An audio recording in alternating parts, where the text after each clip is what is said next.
Olá a todos, o meu nome é Cátia Leitão, sou médica pediatra e uma das cofundadoras da Kidness Clinic e hoje estou convosco para apresentar, e não para ser entrevistada, num episódio que vai falar sobre o sono infantil. E para falarmos deste tema, que remete já desde o início da humanidade e é tão atual e é um assunto tão desafiante para todas as famílias, tenho comigo Helena Braga Costa. A Helena, para quem não conhece, é educadora de infância de formação inicial, mas com um trabalho muito direcionado para os bebés e num estilo de parentalidade assente no crescimento e no desenvolvimento das crianças, em várias vertentes. Além disso, também tem uma formação avançada na amamentação e agora com a sua mais recente conquista como educadora integrativa do sono infantil. Olá, Helena. Olá. Espero não me ter enganado em nada. Não, está tudo certo. Hoje estamos aqui a inverter os nossos papéis e espero corresponder às expectativas. Sim. Para começar, então, gostaria de saber como é que o sono infantil surgiu no teu percurso profissional e em que moldes é que foi feito. Olha, antes de mais, e é assim um bocadinho clichê, mas queria mesmo dizer que para mim é uma grande honra estar assim também deste lado, não é? A ser entrevistada, mas acima de tudo por falar do meu trabalho neste sítio que eu gosto tanto e que passamos aqui há algum tempo, mas para falar do meu trabalho e daquilo que profissionalmente eu faço. Na minha profissão não é ser moderadora de podcast, não é? Mas falando um bocadinho de mim, da minha vertente profissional, portanto esta formação em educação integrativa do sono infantil, é assim que esta formação se chama, veio dar resposta àquilo que já há algum tempo eu procurava, que era uma formação específica e profunda em sono, não numa vertente de patologia, porque isso direcionamos mais para a área da saúde, mas nesta visão integrativa de percebermos os aspectos e as dimensões que estão à volta do sono, daquilo que pode ser a qualidade de sono e no que depende também do adulto, mas vamos também ter a oportunidade de aprofundar isso. Pronto, e fui fazendo inicialmente algumas outras formações que me foram dando assim alguma bagagem, mas o tema de sono e a curiosidade foi assim um bichinho, tal como a amamentação, mas neste momento estou mais dedicada ao sono e fui procurando formação em Portugal para profissionais. Na altura em que eu fiz portanto, que me inscrevi, não havia ainda em Portugal. Isto é uma certificação internacional do Instituto Family Wellness, em que é um ano de formação, é a formação teórico-prática e é mesmo aprofundar muitos aspectos do sono em muitas dimensões da criança, desde o bebê até, portanto, no seu desenvolvimento, até aos 18 anos. E isso acaba-nos por dar muito conhecimento de tudo o que anda à volta da criança, desde aspectos cognitivos, fisiológicos, biológicos, psicológicos, emocionais, o neurodesenvolvimento também. Portanto, eu acabo por ter assim acabo por ter formação nesses aspectos e conhecimento que depois nos permitem perceber qual é que é a base do sono, a ciência que está por trás, mas a partir dessa base, essa ciência, o que é que nós podemos trabalhar? Exatamente, até porque o sono é uma necessidade fisiológica, é básica para todos nós e também sabemos que cerca de 1/3 da nossa vida é passada a dormir. Então queres falar um bocadinho sobre o sono e as suas características no geral? Sim, o sono tem um papel vital na nossa vida, ninguém consegue viver sem dormir, e termos bons hábitos de sono é super importante, não é? E vamos falar também um bocadinho disso. Mas acima de tudo dizer que o sono, quando nós estamos a dormir, o nosso corpo não está só a relaxar e só deitado. São detectados níveis de atividade cerebral muito altos durante o tempo em que estamos a dormir. Por exemplo, é quando estamos a dormir que a informação e portanto, as nossas vivências diárias, aquilo que nós aprendemos até nível de memória é integrado, é processado, é registado no fundo, quase como gavetas, não é? Exatamente. Que se vão fechando e que se vão integrando. É durante o sono que ocorre crescimento, no caso das crianças. Portanto, o sono é um processo que é importante para o nosso desenvolvimento, para a nossa saúde mental, saúde física. Sabemos que pessoas que dormem menos bem ou dormem com pouca qualidade de sono, Portugal é um país, por exemplo, que tem muito poucas horas, os adultos dormem muito pouquinho, as crianças também, é talvez dos países onde as crianças se deitam mais tarde. E tudo isso traz repercussões no desenvolvimento. A nível adulto, sabe-se que baixa qualidade de sono tem implicação em doenças como o colesterol, diabetes, falta de memória. Sim, e mesmo nas crianças também sabemos que durante o sono, como tinhas falado, a parte do crescimento é libertada então a hormona do crescimento e há algum desenvolvimento cognitivo. E também sabemos que se não houver um sono reparador, também podemos estar perante uma criança que tem mais dificuldades a aprender, que vai estar um bocadinho muito mais menos, irrequieta, exatamente, mais irrequieta, mais menos impulsiva. atenta, exatamente, mais impulsiva, pode estar associada a mais birras também. Sim, a impulsividade que tem a ver com isso, não é? Essa gestão emocional, a que nós chamamos de birras, essa desorganização que existe, tem muito a ver com essa impulsividade, ou seja, se eu não consigo estar em homeostase, num equilíbrio, então é difícil, e esse equilíbrio vem muito também das nossas necessidades de sono estarem satisfeitas e reguladas, então necessariamente vai haver um desequilíbrio mais fácil. Há até casos de crianças com possível hiperatividade, que quando se vai a ajustar e a resolver as necessidades de sono, esse comportamento mais hiperativo, digamos assim, portanto, nota-se diferença de quando aquela criança não estava a dormir bem e quando ela passa a dormir melhor, o seu comportamento é um pouco mais regulado, digamos assim. Não significa que deixe de ser uma criança irrequieta, porque de forma geral esse é o comportamento normal, mas acaba se calhar por ter outra capacidade de resposta aos desafios, com menos impulsividade, menos irritabilidade, com outra tranquilidade, porque tem essas necessidades de sono satisfeitas. Exatamente. E eu, como pediatra e como profissional de saúde que lido com crianças, também nas minhas consultas são muitas vezes abordada relativamente ao sono, o que é um sono saudável e o que é o dormir bem para uma criança. E a verdade é que durante todos os meus anos de internato, o sono, e acho que isto partilho com muitos dos meus colegas, não é um tema que seja assim tão falado. Nós, claro, que falamos nas patologias, problemas associados ao sono, mas o sono em si, a sua fisiologia, acaba por não ser assim tão aprofundada como se calhar a nossa sociedade precisa e precisamos de conhecer um bocadinho mais para realmente dormirmos melhor. Na minha consulta costumo falar um bocadinho das rotinas do sono, falar do que é expectável as crianças dormirem de acordo com as suas faixas etárias, alguns problemas associados, mas eu sinto que por vezes não lhes consigo dar soluções ou estratégias que se calhar sejam as mais adequadas para aquelas famílias. E por exemplo, não sei se queres comentar, mas eu tenho os pais falam-me muito sobre quando é que o meu bebê vai dormir a noite toda ou quando é que ele vai pelo menos acordar menos vezes, e isso remete-nos um bocadinho ao ritmo circadiano e queria falar então contigo sobre isso. Falaste aí de vários aspectos, a questão do sono, não é, como especialidade, e a verdade é que eu acho que o tema de sono tem sido cada vez mais falado e também as redes sociais ajudam se calhar a impulsionar este tema, mas a verdade é que o sono acaba às vezes por ser um bocadinho tabu, porque parece que aquela mãe perfeita é a mãe que o bebê dorme, que está tudo bem, não, meu bebê dorme, mas na verdade nós dorme a noite toda, era isto que eu estava a dizer. Mas na verdade nós sabemos que de uma forma muito biológica e fisiológica o bebê tem despertares e estes despertares são protetores para o bebê. E indo buscar agora o que estavas a perguntar de quando é que os bebés, as crianças vão dormir a noite toda, vai depender de múltiplos fatores.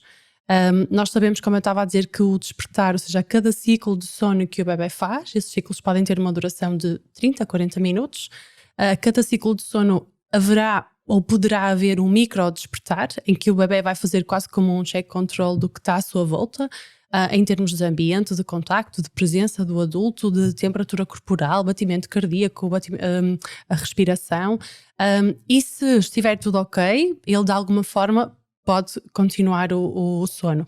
Quando há algum fator, mesmo que seja emocional, que tenha a ver com a segurança até, quando há algum fator que não está na lista ou que não está ok, o bebê vai despertar e vai pedir ajuda. Não é expectável que um bebê durma 12 horas. Estamos a falar de um recém-nascido ou de uma criança de 6 meses. Não é expectável que isso aconteça. É protetor para o seu sistema que eles tenham estes despertares. Quando falamos de um bebê recém-nascido, acordar 3, 4 vezes por noite, pode ser um padrão normal. Mas se falarmos de uma criança de 1 ano ter este padrão, já não é expectável que assim seja, que tenha tantos despertares. E nessas situações devem procurar ajuda, devem perceber porque é que está a haver tantos despertares. Se é uma fase em que o bebê está a passar, uma fase de desenvolvimento, ou se acontece de uma forma como prática, uma forma de dormir, um padrão, digamos assim.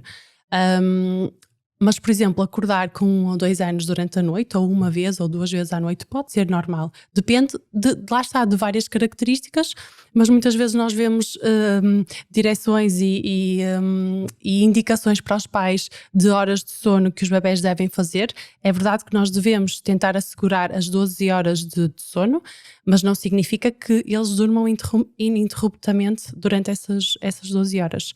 Portanto, passar para os pais esta gestão de expectativas de que sim, o seu bebê até pode dormir 4, 5, 6 horas, vai depender de cada bebê, mas se ele acordar também é normal. Temos é que depois balizarmos, digamos assim, o que é expectável relativamente aos despertares e o que é que já não está a ser saudável e está até a perturbar, digamos assim, o sono da família e o sono do bebê em primeira instância, ou da criança, como é lógico.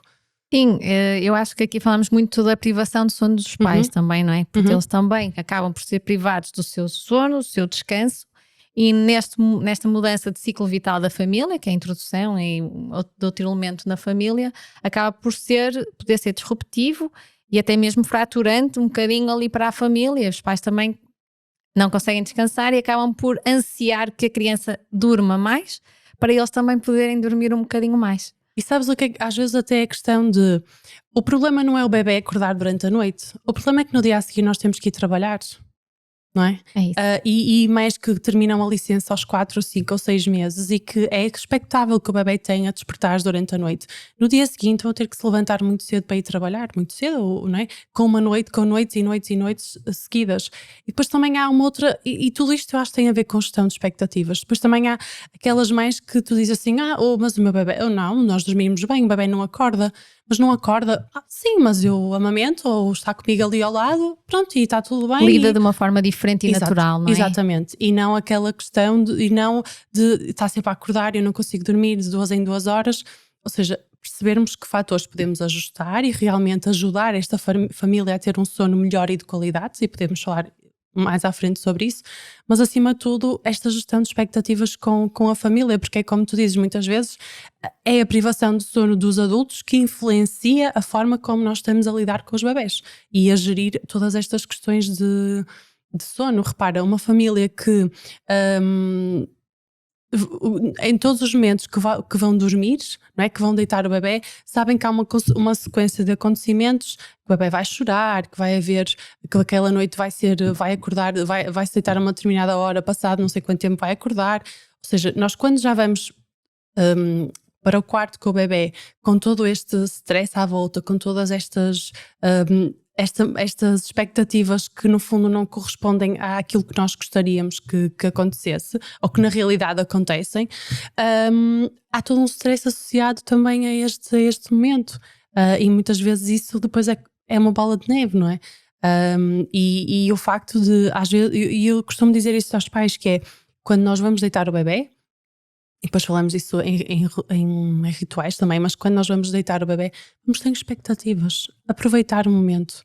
E eu hoje olho até mesmo na minha rotina familiar, o momento deles adormecerem para mim é um momento prazeroso. Nem sempre foi, demorei se calhar algum tempo a perceber que momento era esse, e se calhar também esta curiosidade sobre o sono também acho que pode ter vindo um bocadinho desses momentos, das minhas experiências, mas percebermos que esse momento é um momento até para nós de final do dia, eles vão começar a dormir tranquilo, e quando nós levamos esta tranquilidade também connosco, alguma paz para este momento, sem dúvida que o adormecer vai ser um momento melhor. E como é que nós podemos, de certa forma, regular assim o nosso ritmo circadiano, este nosso sono? Então, primeiramente, isso tem a ver com, ou de uma forma inicial, o ritmo circadiano. Estamos a falar de cada um de nós tem o seu ritmo circadiano.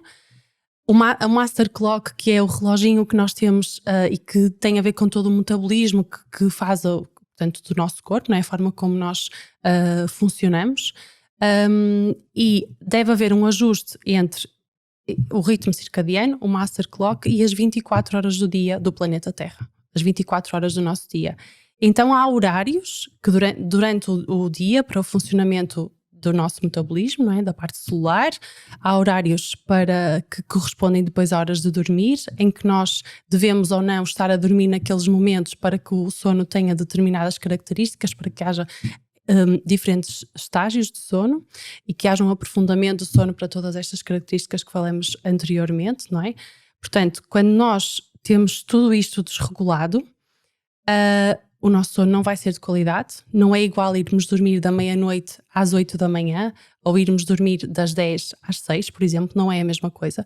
Por isso é que é aconselhado que as crianças vão dormir até às 9 horas, porque sabemos que a segregação da hormona do crescimento vai acontecer mais ou menos por volta da meia-noite, ou seja, e a criança já precisa de estar a dormir a um número de horas suficientes para que haja um aprofundamento do sono, para que a segregação da hormona aconteça, ou seja, são processos metabólicos que acontecem em determinadas horas do dia que correspondem ao ritmo circadiano da pessoa, mas ao ritmo também do nosso planeta e tem a ver com o nascer e pôr do sol.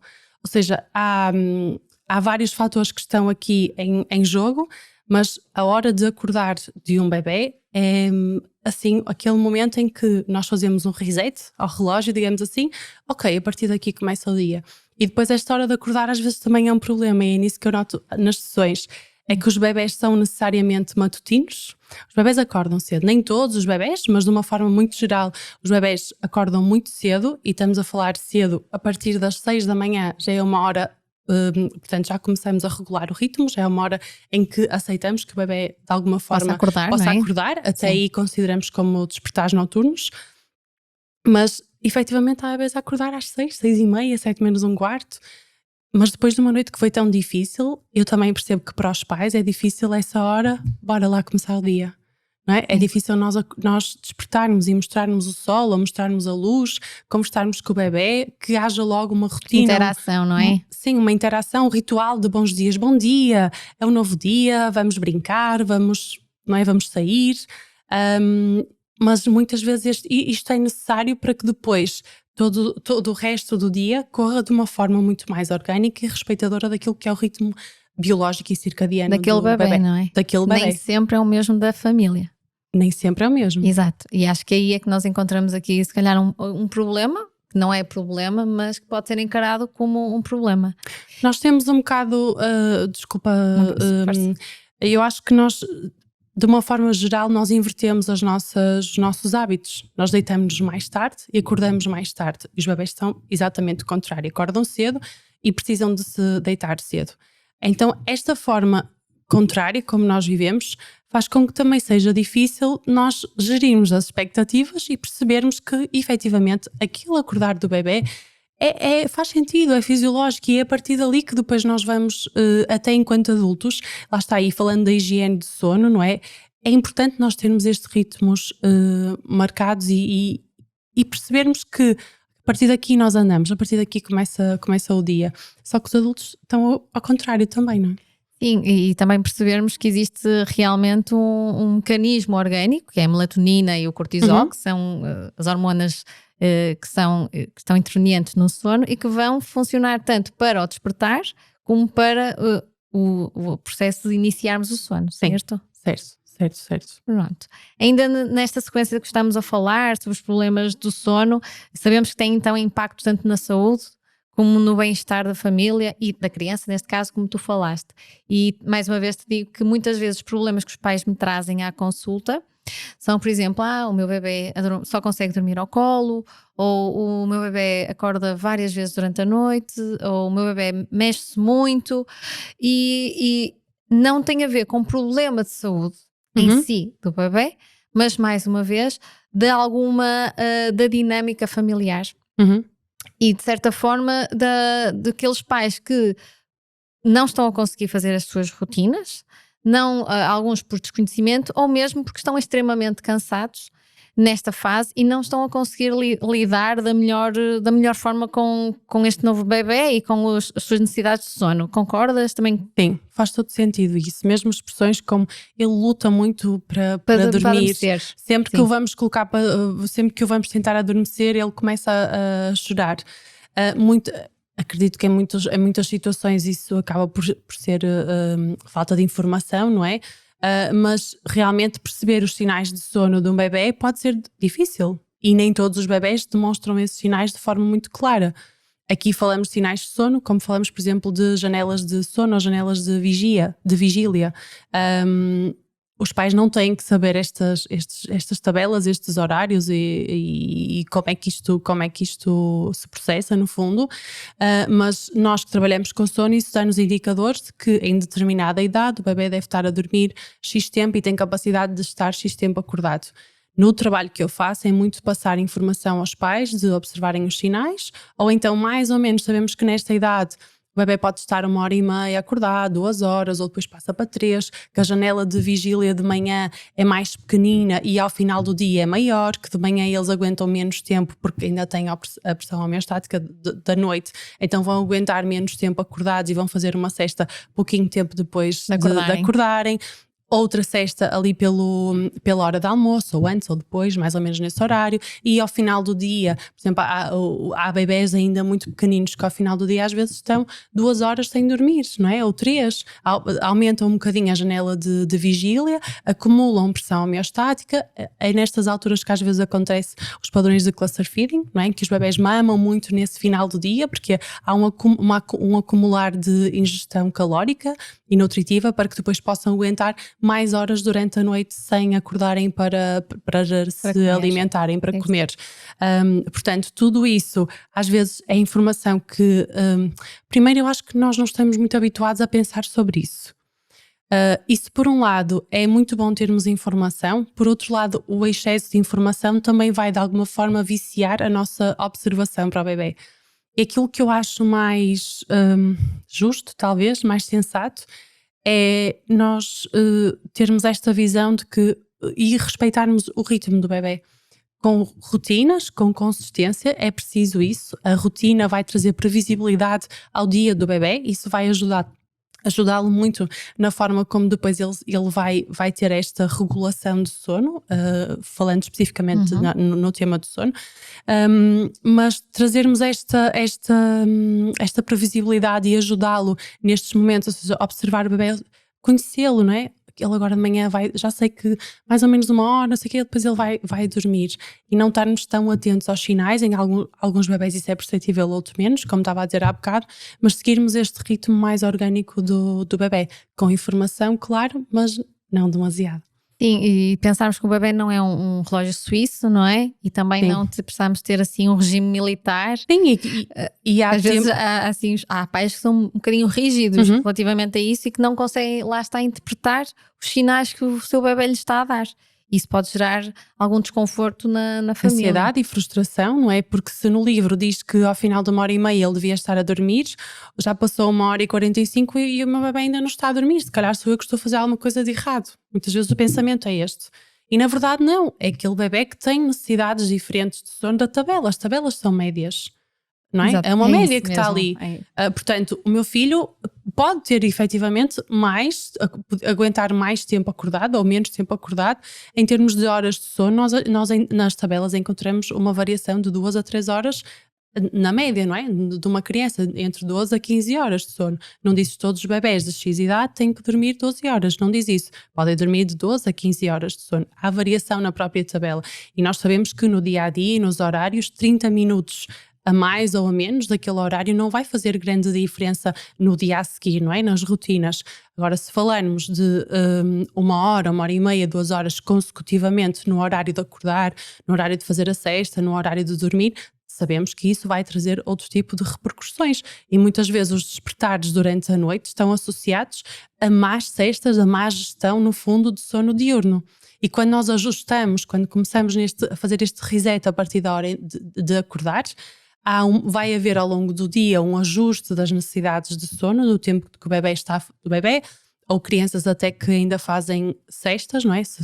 Eu às vezes foco um bocadinho nos bebés, mas pensando nas crianças mais crescidas, a hora de acordar vai nos ajudar a regular o resto do dia. A hora de dormir vai ser fundamental. É claro que a passagem não pode ser drástica, não é o bebê ou a criança estar habituada a ir dormir mais tarde e de repente começa a ir dormir muito cedo. Temos que fazer aqui um ajuste, mas sem dúvida que estávamos a falar do ritmo, entretanto. Ainda faz mal, mas estamos a ir para a higiene, estamos a ir bem para a higiene do sono.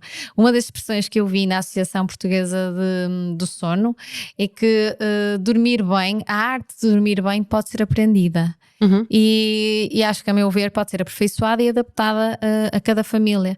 E já que estamos aqui a falar da higiene do sono, queria falar-se um bocadinho sobre isso. Se tens assim algumas dicas para os nossos ouvintes. A arte de dormir bem pode ser aprendida no sentido de higiene de sono. Sim, nós podemos ter hábitos que nos ajudam a ter uma boa higiene, uma boa regulação de sono. Mas dormir não é aprendido. Nós não precisamos de aprender a dormir, porque de uma forma muito inata nós já o sabemos fazer. Todos os bebés dormem já dentro da barriga da mãe. E têm capacidades, têm habilidades que são desenvolvidas in utero e que trazem depois para a vida exterior, que os ajudam nesse processo de adormecer. Não é da responsabilidade do adulto fazer o bebê dormir. É da responsabilidade do adulto favorecer todo o ambiente à volta, todo o contexto para que o bebê possa relaxar e adormecer. Nós não ensinamos a dormir, eles sabem dormir. Todos sabemos, não é? Todos sabemos dormir, não é? Todos sabemos a melhor forma de nos ajustarmos na posição que é mais confortável para que possamos adormecer. E os bebés também o fazem. Os bebés dentro da barriga já colocam o dedo dentro da boca, não é? Lá está a sucção, a ativação do nervo vago, o relaxamento, de sono. E eles já fazem isso sem que ninguém lhes tenha dito que era assim. Ensinar um bebê a dormir, eu não trabalho dessa forma, nem vai de encontro à minha perspectiva e àquilo que eu estudo sobre o sono, mas ajustarmos o ambiente, como estávamos a falar. Muitas vezes as perguntas na sessão que eu devolvo aos pais é: como é que o bebê acorda? Como é que é o dia? Que tipo de atividades é que o bebê tem? Quanto tempo o bebê passa com os pais durante o dia? Que conexão é feita? É só ao final do dia e não numa hora em que a mãe efetivamente está ao lado, a mãe, o pai estão ao lado do bebê, mas que têm as múltiplas tarefas de casa, como é lógico, para fazer. Mas quanto tempo desse tempo vocês conseguem tirar para estar em alta conexão com o bebê? Conversar, brincar com ele, ler um livro, ou até muitas vezes sem qualquer tipo de dispositivo, as televisões, os tablets, os telemóveis. Sim, a luz, não é? O estímulo. O estímulo, sim, nós sabemos que estar em contacto mesmo para nós adultos e para crianças, adolescentes, estar a ver televisão ou estar com um telemóvel ou um tablet, ok, não é aconselhado, mas para além disso há estudos que indicam que o contacto até 1 hora antes do período em que vamos adormecer, que retarda o processo de aprofundamento do sono, ou atrasa, não é? O processo de aprofundamento, e não acontece da mesma forma.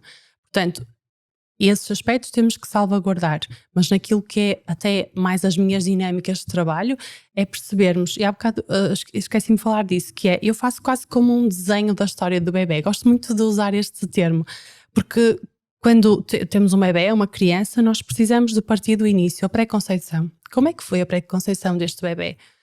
Que experiências anteriores os pais já tiveram até de outras gravidezes, ou muitas vezes até de perdas gestacionais, que emocionalmente estão a afetar o bebê, porque aquela gravidez, vamos supor que houve perdas anteriores, a gravidez vai ser vivida com muita ansiedade, não é?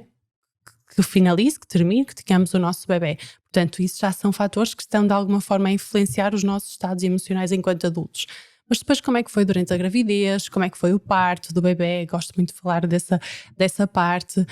Gosto muito de dizer aos pais para contarem essa história ao bebê, contarem a história do nascimento dele, falarem com os bebés. E às vezes temos momentos de choro do bebê, ou momentos em que é difícil o bebê dormir e relaxar para dormir, que sabemos que estão associados ao parto. E quando integramos esta informação, porque aquele parto pode ter sido demasiado duro e demasiado difícil para o bebê, quando integramos esta formação e ajudamos até a dar segurança, este conforto, por exemplo, a Golden Hour, houve contacto pele com o bebê, houve processos biológicos que foram ativados em recém-nascidos, isso vai nos dar muitas informações que são importantes. E depois perceber como é que é o dia-a-dia do bebê, como é que ele dorme, como é que é o ambiente de sono, por exemplo, os mobiles, ou termos televisão no quarto, ou os mobiles nos berços, ou As luzes. as A luz de luzes, presença também falam. as luzes de presença, o white noise, o swaddle, tudo isso são questões que é importante nós sabermos como é que é o meio que envolve o bebê, como é que é o estado emocional dos pais, e claro que neste caso pode haver direcionamentos e acompanhamentos, e nós sabemos que se um pai e uma mãe não estão bem, aquele bebê também vai ter dificuldades em estar bem, em estar mais regulado emocionalmente, não é? Nós sabemos o sistema límbico para sistema límbico, de adulto para criança, toda esta parte emocional, nesta corregulação que existe entre adulto e criança, não é? Quando nós ajudamos uma criança a se regular neste processo, portanto, se eu também não estou bem, dificilmente, portanto, o bebê vai absorver também essas minhas emoções. E isto não é no sentido de as mães ou os pais sentirem que há algum direcionamento, mas de tornarmos conscientes de que se calhar eu hoje estou mais apressada, mais estressada, mais nervosa, e que provavelmente até vai ser mais difícil eu adormecer o meu bebê. Não é? Às vezes costumo usar estes exemplos, os bebés não sabem quando nós estamos a adormecer e estamos com pressa, não é? Se calhar porque temos um cesto de roupa para pôr a secar, mas eles não sabem se a minha pressa é por causa disso ou se de uma forma muito biológica e instintiva eu me estou a defender ou querer defender de algum predador, não é? Nós somos mamíferos, somos crias humanas. Sim, é muito engraçado pensar nessa perspectiva, realmente. O que é que o bebê sente quando está num colo do seu cuidador e que essa pessoa lhe transmite ansiedade no momento em que devia ser altamente tranquilo? Sim, porque é que eu estou aqui, porque é que de alguma forma, e falando assim, verbalizando, é? A pessoa o meu pai e a minha mãe me está a tentar adormecer, mas ele próprio não está relaxado, não é? Está aqui com uma respiração mais apressada ou ofegante, não é? Está aflito. Eles não conseguem fazer essa distinção.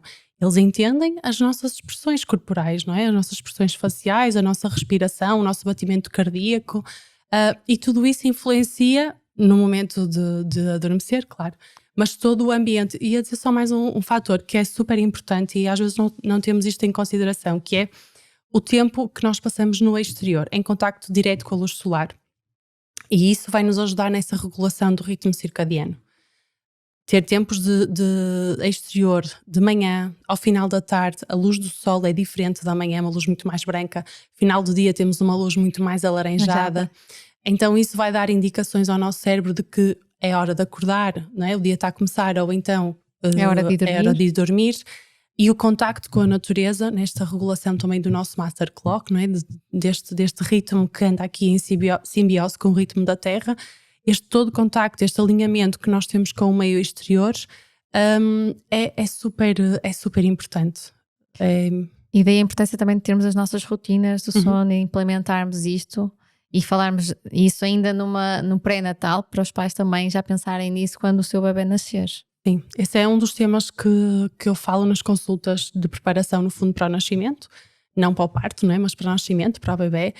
E nessa criação de hábitos, às vezes os casais dizem, nós não temos muitos hábitos, muitas rotinas no final do dia, às vezes nem preparamos o jantar ou comemos qualquer coisa, não temos uma hora fixa de ir dormir, mas a verdade é que o bebê vai precisar desses horários. E quando falamos de rotina e falamos em todo este acerto, digamos assim, em termos de horas, não é? Falamos depois também, podemos falar também de rituais, que é uma sequência de acontecimentos antes do bebê ir dormir. Isso também ajuda o bebê a saber que depois disto vai acontecer aquilo, não é? Esta previsibilidade, e então vai chegar o momento de adormecer. Nem sempre é preciso levarmos o bebê para o quarto já quando ele está quase a adormecer. Podemos ter todo um ritual, digamos assim, antes, chegar ao quarto, ainda estamos com luz ou não, dependendo do horário do dia ou da sexta, mas fechar a cortina, ou baixar os stores, ligar uma música, conversar com o bebê, ou ler uma história, vestir o pijama, trocar a fralda. Cada família encontra o seu ritual e isto vai de encontro àquilo que estavas a dizer há bocado. Cada família tem as suas características e nós devemos encontrar aquilo que nos faz sentir bem. Às vezes recomendamos certo tipo de músicas para os bebés ouvirem. Se os pais não gostarem daquela música, vai adiantar o bebê estar a ouvir aquele... estar estressados e ansiosos, claro, e desconfortáveis. Não é? Às vezes os pais dizem-me que trouxeram, que colocam white noise. Ui, mas aquilo nós não gostamos. Então não é para pôr. Não ponham. Se vocês não gostam, não adianta nada. não é? E perceber também isto, white noise, podia dar outro episódio, mas não aprofundando o tema, mas realmente, ou efetivamente perceber se isso é vantajoso, em que situações é que é, quando é que usar, podemos... Sim. Até que ponto. Sim. Mas nesta questão, cada família encontrar os seus rituais, as suas sequências de acontecimentos que vão ajudar o bebê a perceber que está a aproximar-se o momento dele dormir, e de uma forma até muito inata, muito sintónica, o bebê sentir a sonolência, sentir, estou a ficar com sono, vou relaxar e vou dormir. Tornar aquilo prazeroso. Sim. E natural. Acima de tudo prazeroso. Eu acho que nós não devemos ter como princípio de que o momento de dormir vai ser, independentemente de ser uma sesta ou sono noturno, está bem, com crianças, com bebés mais pequeninos ou com crianças maiores, mas acho que devemos, se o momento do sono está a ser um momento de stress, alguma coisa não está bem e precisamos de mudar isso. Às vezes pequenas alterações na hora de jantar, no que vamos fazer a seguir ao jantar, como é que nós podemos agilizar até a hora de ir dormir, se colocamos o banho antes ou depois, às vezes tudo isso, repara, se no final do dia a criança veio da escola já cansada, estamos a atrasar a hora de jantar, depois ainda lhe vamos dar banho, depois ainda vamos contar uma história, a televisão está ligada, as luzes estão ligadas, tudo isso são demasiados estímulos para uma criança gerir ao final do dia. Quando já falamos de crianças mais velhas e com bebés ainda mais difícil é, como é lógico. O que é que nós podemos alterar no nosso ambiente, que é fundamental para dar esta sensação de relaxamento, de diminuição dos estímulos, para que comece a haver a tal ação da melatonina, para que comece a haver sonolência e nós sentirmos relaxados para dormir. Mas isto devem ser movimentos prazerosos dentro da nossa casa e não movimentos que são disruptivos e situações de stress em que nos chateamos. Quando isso acontece, acho que de alguma forma também devemos procurar ajuda para as alterações. Eu não posso perder esta oportunidade para falar um bocadinho sobre o sono seguro. Nomeadamente a prevenção do síndrome da morte súbita do lactente, e queria saber se também costumas abordar isso com os pais, se eles costumam ter muitas dúvidas. Isso é uma coisa que eu falo na consulta, mas queria saber um bocadinho a tua opinião e também as tuas vivências nesse aspecto. Queres começar tu por explicar a síndrome e sim, depois eu falo do... A síndrome da morte súbita do lactente caracteriza-se por ser uma morte súbita, ou seja, repentina, que ocorre de forma inexplicada, ou seja, sem causa conhecida, e que ocorre no primeiro ano de vida. Sabemos que cerca de 90% dos casos acontece até aos 6 meses de vida, e existem algumas e temos guidelines que os profissionais de saúde seguem, nomeadamente a Academia Americana de Pediatria, que foram atualizadas agora em 2022 e que nos vão dar algumas indicações do que devemos fazer, nomeadamente dormir numa superfície plana, não inclinada, não termos objetos à volta da criança, possam provocar asfixia, uma superfície então mais dura, não queremos colchões moles, nem poltronas, nem sofás. Falam também da amamentação como fator protetor, que isso mantém das recomendações anteriores, e depois falam então de algo que aqui podemos falar um bocadinho, do room sharing, ou seja, partilharem o quarto com os pais, mas não partilharem a mesma cama, ou seja, serem superfícies independentes.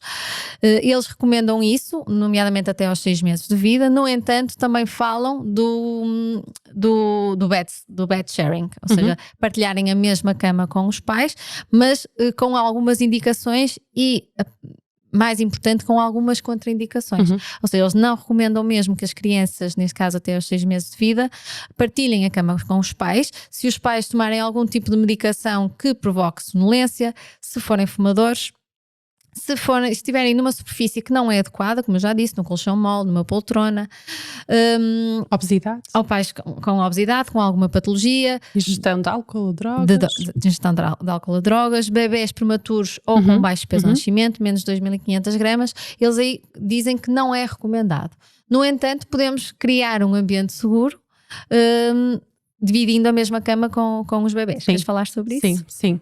É um tema que eu gosto muito de falar, porque acho que é um tema tabu, e agora nem tanto, mas numa fase inicial, quando comecei a conversar mais do que propriamente a trabalhar, mas a conversar com famílias, a questão de onde a criança dormia, muitas vezes eu sentia que era omitida. E É o medo, parecia que tinham medo. Sim, Ou vergonha sim. de serem julgados. Sim, de serem julgados, de estarem a colocar a criança, um bebê ou a criança numa situação de risco. Vamos falar aqui de bebés, Sim, certo. pela questão da imaturidade até de todos os sistemas. Mas era um assunto que as pessoas, não, dorme no berço, mas depois, mas desta noite, olha, ele até esteve a dormir assim, ou esteve na nossa cama. E eu comecei a perceber, ok, realmente, eu acho que posso dizer isto, nenhuma criança, nenhum bebê que eu atendi nunca dormiu com os pais. Ou dormem e os pais assumem isso, não, ele dorme connosco, faz cama compartilhada e dormimos todos muito bem. Ou então, em algum momento, o bebê já esteve na cama dos pais. E eu digo muitas vezes isto, que é, as recomendações são no sentido de não partilhar cama, e eu acho que estas novas recomendações vieram trazer essa salvaguarda de que cada família é um caso e cada família tem as suas especificidades, mas em vez de proibirmos ou dizermos, não podes, dizer como é que eles podem fazer de forma segura. Porque durante a noite, às 2, 3, 4 da manhã, não somos nós que estamos lá para orientar aquela família. E de uma forma não planeada, eles vão colocar, os bebés vão para a cama dos pais. Isso acontece, não podemos negligenciar ou negar isso, não é? Sim. Então, se pudermos de uma forma preventiva falar sobre isso e explicar que, olhem, as contraindicações claras são estas. A partir daqui é da vossa responsabilidade, claro, mas as contraindicações muito claras são essas e isso nós temos sempre que salvaguardar. Mas, não havendo estas contraindicações, colocar os bebés na cama, de que forma? O que é que podemos ter na nossa cama que nos ajuda a que o bebê possa dormir connosco? Como é que devem ser as camas? Em que sítio do quarto devem estar as camas? Uma mãe que amamenta, sabemos que a proteção a amamentação é protetora do síndrome da morte súbita, mas também sabemos que por ação da prolactina e de toda esta simbiose e conexão hormonal entre mãe e bebê, há quase que uma posição, não há quase, mas há uma posição, e chamam a posição em C, em que a mulher se coloca exatamente em C e o bebê está aqui no meio. E há eu lembro-me de sentir isso e as mães me retratam isso, que é, antes dele acordar eu já acordei. Ou quando eu senti algum mexer, eu já estou a acordar. Mas as mães estavam a dormir, não é? No entanto, há indicações para que isso seja feito, não é? Por exemplo, os cabelos estarem presos, nas mães com o cabelo comprido, a manta que cobre o cobertor que cobre a mãe não é o cobertor que vai cobrir o bebê, por exemplo, não é? Por esta questão podem ter mesmo um saco de dormir. O saco de dormir, temos o nosso lençol que não está a cobrir o bebê, a nossa almofada estar afastada do corpo e da cabeça do bebê, a parte lateral da cama estar protegida ou com o berço, porque muitas vezes é isto que acontece. O nexo sumir, exato. O nexo sumir ou está encostado à cama e serve como barreira de proteção, então colocar mesmo uma grade ou efetivamente encostar a cama à parede para que, se o bebê rebolar, não haja nenhum acidente. Mas existem outras formas de dormir, e não é aconselhado, por exemplo, que o bebê durma no meio dos pais, que durma do lado do pai ou do lado da mãe nestas condições, mas existem uns outros dispositivos que são superfícies. Eu não vou chamar ninhos, não posso chamar ninhos a isto, porque os ninhos nós levamos sempre à tendência de serem objetos moles maleáveis, em que os bebés facilmente se encostam e podem ficar com a via aérea obstruída e por si só para levar uma apneia, que é uma paragem na respiração. Sim, mas existem dispositivos mais duros, digamos assim, que não são maleáveis, em que podem ser colocados no meio dos pais quando existe espaço para isso e que de alguma forma isso faz uma barreira entre o pai e a mãe e o bebê fica ali no meio protegido do rebolar, do mexer. Mas e falamos aqui dos aspectos de segurança, acho que ficou... Sim. Mas mais do que isto, ou para além disto, uma coisa que eu acho super importante é a questão da estimulação que existe enquanto o bebê está a dormir. Sabes isso melhor do que eu, o primeiro ano de vida de um bebê é o ano em que ele vai crescer mais, se desenvolver mais, física, emocional, tudo. Portanto, a cada momento que está a passar-se, a existir... Estão a ser integradas novas informações. Não é? Então, este sono, há estudos sobre isso, em que sono acompanhado, em termos de estímulo, é muito mais promotor do desenvolvimento do que um sono solitário, que o bebê dormir sozinho no quarto dele.